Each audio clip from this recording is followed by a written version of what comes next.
नन्हा हीरो। एक दिन शाम के वक्त मोहल्ला नूर नगर में एक छोटे से मकान में अचानक आग लग गई।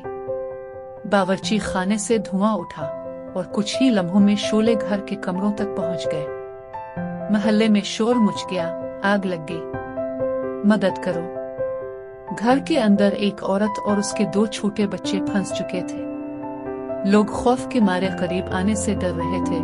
आग बहुत तेज थी। तभी 12 साला अली, जो वहीं खेल रहा था, दौड़ा। उसने फौरन पानी की बाल्टी ली और मोहल्ले वालों को आवाज दी, हम सब मिलकर आग बुझा सकते हैं। अली की हिम्मत देखकर बाकी लोग भी हौसला पकड़ गए।